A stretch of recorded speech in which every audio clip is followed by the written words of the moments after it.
Headroom हो कम और नी room हो तंग तो पीछे वाला बंदा बन जाएगा मलंग। इस गाड़ी में अगर आप 6 फुट के होंगे तो मलंग बनने का पूरा पूरा चांस है।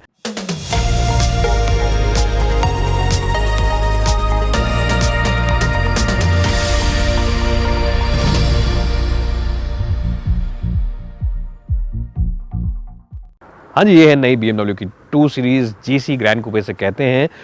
और ग्रैंड कूपे का मतलब क्या है, वेल ये आप इंटरनेट पे ढूंढ सकते हैं। ये जो गाड़ी है सबसे चीपेस्ट गाड़ी है, सबसे ज़्यादा इनएक्सपेंसिव गाड़ी है BMW की रेंज में।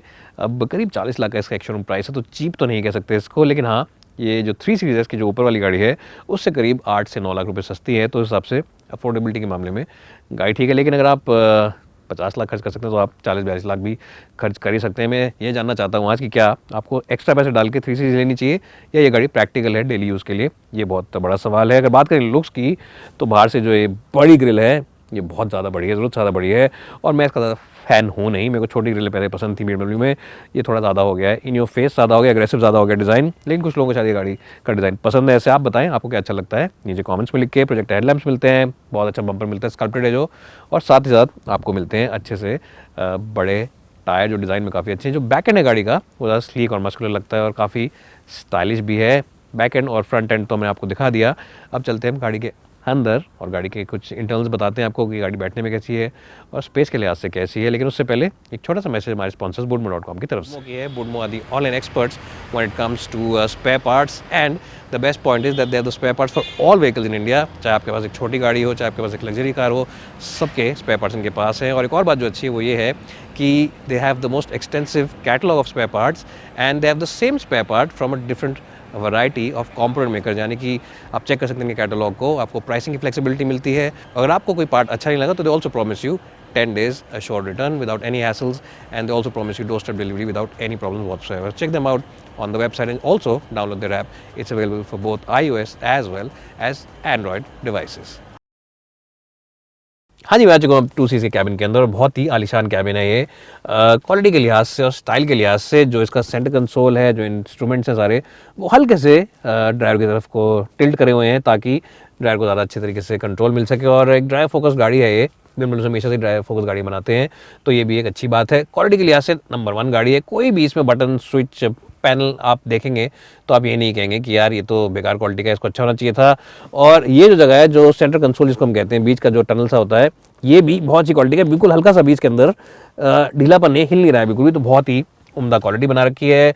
ऑफ कोर्स BMW है तो आई ड्राइव सिस्टम मिलता है, जिससे कि आप सारी चीज़ें कंट्रोल कर सकते हैं, मैप्स, नेविगेशन, म्यूजिक सिस्टम, गाड़ी के कंट्रोल्स, और एक बहुत बड़ा टच स्क्रीन दे रखा है जो कि काफ़ी अच्छा है चलाने के लिहाज से। मेन्यूज, सब मेन्यूज बहुत ईजिली मार्क कर रखे हैं, होम बटन इसके अंदर। लेकिन आपको एप्पल का कार प्ले तो मिलता है, लेकिन एंड्रॉइड ऑटो आपको नहीं मिलता, ये बड़ी सरप्राइजिंग बात है। शायद BMW सोचते हैं कि जो भी इनकी गाड़ी खरीदते हैं वो high and Apple phone use करते हैं, लेकिन क्या अगर मुझे एक गूगल का एंड्रॉइड फ़ोन यूज़ करना होगा तो मैं इसमें कनेक्ट नहीं कर पाऊंगा, बड़ी सी बात है। अगर बात करें हम डायल्स की तो डिजिटल डिस्प्ले है डायल्स का और बहुत ही साफ़ सुथरे तरीके से बना रखा है, स्पोर्टी टच है। और जब यहाँ पे आप सेटिंग्स चेंज करते हैं, स्पोर्ट मोड, कंफर्ट मोड या इको मोड चूज़ करते हैं, जब बटन दबाते हैं तो यहाँ पर डायल्स का रंग भी चेंज हो जाता है, दिखाने के लिए कि आपने सेटिंग को चेंज कर दिया। इको मोड के लिए ब्लूइश है, कंफर्ट मोड के लिए ऑरेंजिश है, और स्पोर्ट मोड के लिए ऑब्वियसली रेड है, क्योंकि रेड एक गुस्से वाला और स्पोर्टी कलर मानते हैं। स्टीयरिंग व्हील होल्ड करने में बहुत ही बेहतरीन है, और जो इसकी एडजस्टमेंट है वो एडजस्टमेंट अवेलेबल है both for reach as well as for rake, यानी कि ऊपर नीचे भी और अंदर बाहर भी दोनों तरफ जाता है। और सीट्स भी इलेक्ट्रिक एडजस्टमेंट वाली हैं, तो कोई भी इसमें अगर आपको ड्राइवर चेंज करना है गाड़ी में, जैसे कि आमतौर पर इन गाड़ियों को 3-4 लोग चलाते हैं घर में, तो अमीर लोग खरीदते हैं क्योंकि गाड़ियाँ, तो उनके घर में हमेशा 3-4 ड्राइवर रहते हैं कभी, और वो लोग आराम से एडजस्टमेंट कर पाएंगे। Paddle shifters behind steering wheel, automatic headlamps, cruise control, और सारे फीचर्स मिलते हैं इस गाड़ी के अंदर, कोई ऐसी कमी नहीं है। पैनोरामिक सनरूफ मिलता है, बड़ी खोल के दिखा देता हूँ, जिससे कि कैबिन के अंदर और भी ज़्यादा लाइट आ जाती है, और बहुत ज़्यादा बड़ा कैबिन लगता है। ज़्यादा बड़ा नहीं है, कॉम्पैक्ट सी गाड़ी है, अंदर से भी चौड़ाई में ज़्यादा नहीं है, लेकिन जब ये खोलेंगे आप तो स्पेस आपको ज़्यादा लगेगा, क्योंकि लाइट ज़्यादा बढ़िया तरीके से अंदर आएगी। जैसा मैंने कहा, क्वालिटी के मामले में अच्छी है, सीट कंफर्ट के मामले में अच्छी है, प्रैक्टिकलिटी के मामले में गाड़ी काफ़ी अच्छी है। बड़े दरवाजे में खांचे मिलते हैं, आप बॉटल रख सकते हैं, यहाँ पर 2 खांचे मिलते हैं, आप डाइट कोक रख सकते हैं अभी तो, क्योंकि जो माहौल चल रहा है उस हिसाब से सैनिटाइजर वगैरह रखना ज़्यादा कलमंदी का काम है। और यहाँ पर भी आप आराम से सेल फोन, वॉलेट वगैरह रख सकते हैं। काफ़ी ऊंचा है और काफ़ी डीप है, अगर मैं मोबाइल को ऐसे भी रखूँ तो ही मोबाइल अंदर पूरी तरह से ऑलमोस्ट फिट आ जाता है। जो ग्लव बॉक्स है बहुत बड़ा तो नहीं है, लेकिन ठीक ठाक साइज़ का है, रिस्पेक्टेबल साइज का है। Overall a nice place to be in the front end of the BMW 2 series. अब चलते हैं बैक सीट में और देखते हैं कि उसमें कितना है दम। हाँ जी, मैं आ चुका हूँ BMW 2 सीरीज़ के कैबिन के पीछे वाली साइड में। जैसा आप देख सकते हैं, स्पेस के लिहाज से गाड़ी थोड़ी-सी कमज़ोर है। अगर मैं सीधा होके बैठूँ, बिल्कुल एग्जैक्ट जैसा आप लोग कहते हैं कि सीधा नहीं बैठे, तो भी डिसेंट है स्पेस, बहुत आलीशान नहीं है, जस्ट अबाउट फिट हो रहा हूँ मैं यहाँ पे। फ्रंट सीट मैंने अपने हिसाब से एडजस्ट करी है। अगर आप मेरी वीडियो पिछले 5-6 साल से देख रहे हैं, तो आप जानते होंगे मेरी हाइट है 5 फुट 10 इंच और हमेशा मैं आगे की सीट अपने हिसाब से एडजस्ट करता हूँ। और हेडरूम भी बहुत टाइट है, तो अगर आपकी हाइट 6 फुट है या 6'1" है, तो आप डेफिनेटली स्ट्रगल करेंगे इन सीट्स में। और जब मैं डायलॉग मारता हूँ कि हेड रूम हो कम और नी रूम हो तंग, तो पीछे वाला बंदा बन जाएगा मलंग। इस गाड़ी में अगर आप 6 फुट के होंगे तो मलंग बनने का पूरा चांस है। तो अगर आप पीछे ही बैठना चाहते हैं दिन भर, अगर आप चाहते हैं कि ऐसी BMW या ऐसी लग्जरी कार जिसमें पीछे बैठें, तो थोड़े पैसे ज़्यादा खर्च करके 3 सीरीज ही ले लीजिए आप, वो ज़्यादा बेटर ऑप्शन रहेगा आपके लिए इस गाड़ी में। आगे के लिए तो स्पेस अच्छा है, लेकिन अगर आपके पीछे बैठने का ज़्यादा इरादा है तो मेरे ख्याल से यहाँ पे आप स्ट्रगल करेंगे। हालांकि यहाँ पे आपको हेडरेस्ट दे रखा है, यानी कि 3 सीटर के हिसाब से BMW ने बनाई है गाड़ी, लेकिन चौड़ाई में इतनी ज़्यादा नहीं है गाड़ी। और यहाँ पे बहुत बड़ा हम्प निकला हुआ है फ्लो पैनल में, तो जो पीछे बैठेगा उसके लिए भी कोई बेहतरीन गाड़ी नहीं रहेगी। तो 2 लोग ज़्यादा सही रहेंगे इस गाड़ी के अंदर मेरे हिसाब से। बैक सीट डिपार्टमेंट में इंप्रूवमेंट्स करी जा सकती हैं, फिर आपको 3 सीरीज ही लेनी चाहिए अगर आप सिर्फ पीछे ही बैठना चाहते हैं तो। हाँ जी, अगर बात करें बूट की इस गाड़ी के, तो बूट जो है वो 430 लीटर का है, जो कि अपने आप में ठीक ठाक है, not a bad shape and size. यहाँ पर लोडिंग सेल भी नहीं है, तो चढ़ाने उतारने में आपको कोई दिक्कत नहीं आएगी। लेकिन जो इसका ये है, जिसे एपर्चर कहते हैं, थोड़ा सा कम है। थोड़ा ज़्यादा होता तो अच्छा रहता, तो उस लिहाज से थोड़ी सी कम है, लेकिन 430 लीटर अपने लिहाज से ठीक ठाक होता है। तो बूट को हम ज़्यादा बुराई नहीं करते, बूट को देते हैं डबल थम्स अप या फिर 1.5 थम्स अप ही देते हैं बूट को, क्योंकि थोड़ा बड़ा होता तो ज़्यादा मज़ा आता। एनीवेज, अब चलते हैं गाड़ी के अंदर और बताते हैं आपको गाड़ी चलाने में कैसी है। हाँ जी, तो मैं चला हूँ BMW की 2 सीरीज़ गाड़ी में। आपको मिलता है सिर्फ एक डीजल इंजन। अभी आपको एक 2 लीटर का डीजल इंजन मिलेगा, जो बनाता है करीब 190 bhp ऑफ पावर। और ये सारी पावर आपको जाती है फ्रंट व्हील्स में, और फ्रंट व्हील्स के हिसाब से आपको मिलता है यहाँ पे एक 8 स्पीड का ऑटोमेटिक गियर बॉक्स। और 8 speed automatic gear box dual clutch नहीं है, regular torque converter gear box है।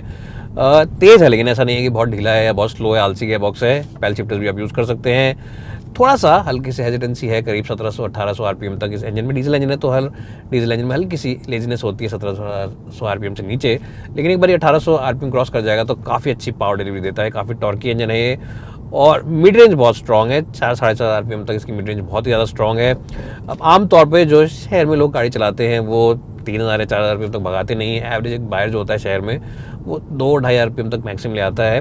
तो अगर आपको ऐसा लगे कि बार बार गियर चेंज करने पड़ेंगे, तो ऐसी कोई दिक्कत नहीं है, क्योंकि जो ऑटोमेटिक गियर बॉक्स है बहुत ही बखूबी तरीके से अपना काम निभाता है। और जैसा मैंने कहा, बिल्कुल भी लेजी गियर बॉक्स नहीं है। अगर आप पैल शिफ्टर्स भी यहाँ यूज़ करते हैं बैक से और चेंज करते हैं गियर, तो विद इन मिली सेकेंड्स ये एक्चुअली आप जब यूज़ करेंगे और सामने गियर चेंज होता है, मिली सेकेंड्स के अंदर वो वाला काम हो जाएगा। अब जो BMW होती हैं वो हमेशा ही जानी आती हैं अपनी ओवरऑल ड्राइविंग डायनामिक्स के लिए। पहले BMW का एक पंच लाइन भी होता था, द अल्टीमेट ड्राइविंग मशीन, और ये गाड़ी भी काफ़ी अच्छी है ड्राइविंग के लिहाज से। अगर आप एक शौकिया ड्राइवर हैं, कीन ड्राइवर हैं, आप गाड़ी खरीदते ही चलाने के लिए हैं, आप कहते हैं कि यार मैं तो गाड़ी चलाने के लिए खरीद रहा हूँ, मेरे को मज़ा आता है गाड़ी चलाने में, तो ये गाड़ी आपके लिए काफ़ी अच्छी है। अगर आप इसे कंफर्ट सेटिंग में भी रखते हैं, जो कि नॉर्मल सेटिंग है, उसमें भी स्टीयरिंग व्हील के अंदर काफ़ी ज़्यादा कम्युनिकेशन है, काफ़ी कम्युनिकेटिव स्टीयरिंग व्हील है। साथ ही साथ इंजन की रिस्पॉन्सिवनेस अच्छी है, ऑब्वियसली वो 1800 आरपीएम के बाद ही, जैसा मैंने कहा। और गियर बॉक्स जैसे मैंने काफ़ी अच्छा है, लेकिन अगर आप उससे भी ज़्यादा चाहते हैं कि गाड़ी में को परफॉर्मेंस दे, तो स्पोर्ट मोड चूज़ कर सकते हैं। और स्पोर्ट मोड का मतलब है कि सब कुछ ही गाड़ी के अंदर गुस्सा वाला हो जाता है, स्टीयरिंग व्हील भी थोड़ा ज़्यादा भारी बन जाता है, फील समनेस के मामले में इंप्रूवमेंट आ जाती है। जो इसका गियर बॉक्स और इंजन है वो भी एकदम से गुस्से हो जाता है, और गियर बॉक्स भी रेव्स को ज़्यादा लंबा पकड़ के रखता है, तो ज़्यादा अग्रेसिव गाड़ी बन जाती है चलाने के लिहाज से। अगर आप बात करें इस गाड़ी की सस्पेंशन की, तो सस्पेंशन है थोड़ी सी, देखिए फर्म ज़रूर है, टाइट है। और ये गाड़ियाँ जो होती हैं इनकी सस्पेंशन वगैरह ट्यूनिंग होती है यूरोपियन सड़कों के लिहाज से, भारतीय सड़कों के लिहाज से रीट्यूनिंग नहीं करती है कोई भी फॉरेन की कंपनी इन गाड़ियों को, तो ये उसी हिसाब से सस्पेंशन ट्यूनिंग करी गई। और यूरोप में तो सड़कें बहुत अच्छी होती हैं, यहाँ पर सड़कें थोड़ी सी आपको बीच में रंबल स्ट्रिप्स भी मिलेंगे, क्रेविसेस भी मिलेंगे, टूटी फूटी सड़कें भी मिलेंगी, बदतमीज़ गड्ढे भी मिलेंगे। तो जब उन रास्तों पर आप इस गाड़ी को लेकर चलेंगे शहर में खास तौर पर, तो डेफिनेटली कुछ गड्ढे, कुछ 19-20 जो रास्ते होते हैं जो ठीक से नहीं बनाए हुए होते हैं, वो अंदर फिल्टर ज़रूर होंगे। मैं ये नहीं कहूँगा कि कुछ भी आपको अंदर महसूस नहीं होगा, कि डेफिनेटली महसूस होगा। और जो बड़े बड़े गड्ढे होते हैं, जब उनमें से गाड़ी आपकी निकलेगी तो ये खड़ करके आवाज़ भी करेगी कभी कभी ज़ोर से, तो ये एक चीज़ है जो आपको ध्यान थोड़ी सी रखनी पड़ेगी। It's not the most comfortable car है स्लो सिटी स्पीड्स, डेफिनेटली इससे ज़्यादा कंफर्टेबल गाड़ियाँ हैं मार्केट में इस प्राइस पॉइंट पर, तो ये बात आपको थोड़ा सा ध्यान रखना पड़ेगा जब इस गाड़ी को लेते हैं। हाँ, हाईवे के ऊपर जो इसकी स्टेबिलिटी है रॉक सॉलिड है, एकदम स्टेबल गाड़ी है और बहुत ही ज़्यादा कंफर्टेबल रखेगी आपको ये।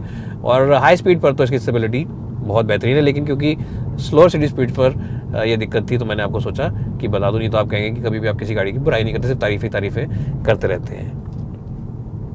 अगर बात करें कि इस गाड़ी की अच्छाई और क्या क्या है, वेल इसकी एक और अच्छाई ये है कि ये बहुत ही लो गाड़ी है, लो स्लंग गाड़ी है सीटिंग पोस्चर के लिहाज से, तो आपको एक स्पोर्ट्स कार का फील देगा। पैडल शिफ्टर्स भी मिलते हैं, स्टीयरिंग भी पकड़ने में काफ़ी अच्छा है। तो जो एक स्पोर्टी गाड़ी होती है, जो एक स्पोर्ट्स कार टाइप की गाड़ियाँ होती हैं, जो नीचे होती हैं, लो स्लंग गाड़ियाँ होती हैं, नीचे बैठते हैं उनमें, उन गाड़ियों में से ये एक है। तो अच्छा एहसास देगी आपको स्पोर्टीनेस का। एक और कमी जो इस गाड़ी में है जो मुझे लगी वो मैं आपको बता दूं, वो ये है कि इसकी जो विजिबिलिटी है ये अल्टीमेट नहीं है, बहुत बढ़िया विजिबिलिटी नहीं है। हाँ, फ्रंट विजिबिलिटी अच्छी है, साइड से भी ठीक ठाक है, ए पिलर थोड़ा मोटा जरूर है लेकिन दिख जाता है, साइड भी मिरर्स ठीक ठाक है, लेकिन जो बीच की विजिबिलिटी है ये अच्छी नहीं है, क्योंकि तो शीशा जो इसका है वो, ये शीशा तो ठीक है, लेकिन जो पीछे वाला शीशा है वो एक स्लोप एंगल पे लगा रखा है, और साथ ही साथ अगर कोई बीच में बैठ जाएगा इंसान तो आपको पीछे इस तरफ से कुछ भी नहीं दिखेगा, तो उस लिहाज से आपको थोड़ा सा ध्यान देना पड़ेगा।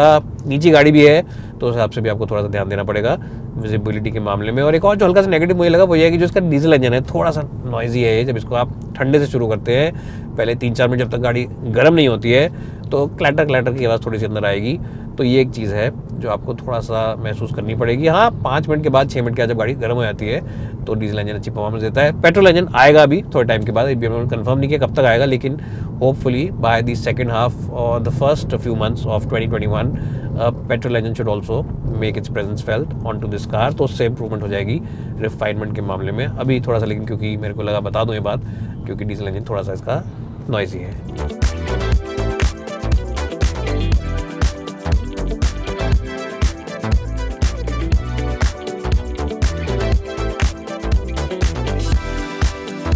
जी, तो अगर आप हैं एक शौकिया ड्राइवर, आपको लग्जरी कार चाहिए, आपको रिलेटिवली कॉम्पैक्ट गाड़ी चाहिए कि शहर में चला पाएँ आराम से, और प्रैक्टिकलिटी के लिहाज से अच्छी गाड़ी हो, तो ये गाड़ी आपके लिए काफ़ी अच्छी है। हाँ, डेफिनेटली इसमें बैक सीट में स्पेस इतना नहीं है जितना कि होना चाहिए था, या इतना पैसा खर्च करके आपको उम्मीद होगी कि होगा। तो अगर आप सिर्फ पीछे बैठना चाहते हैं तो ये गाड़ी आपके लिए नहीं बनी है, मैं पहले ही आपको बता दूँ। आप कोई और BMW देख सकते हैं, कोई और लग्जरी कार देख सकते हैं, लेकिन अगर आप चलाने के शौकीन हैं और आपको एक स्टाइलिश लुकिंग कार चाहिए बाहर से, और हट के गाड़ी चाहिए, थोड़ी सी अलग सी गाड़ी चाहिए, और बहुत ज़्यादा आप पैसे भी नहीं खर्च करना चाहते लग्जरी सेगमेंट में, definitely you should keep this car in your short list. Definitely not for people who want the back seat, but for people who have young family, मियाँ बीवी और 2 छोटे बच्चे, उनके लिए ये एक अच्छा ऑल राउंड पैकेज है। Bye for now and thanks for watching.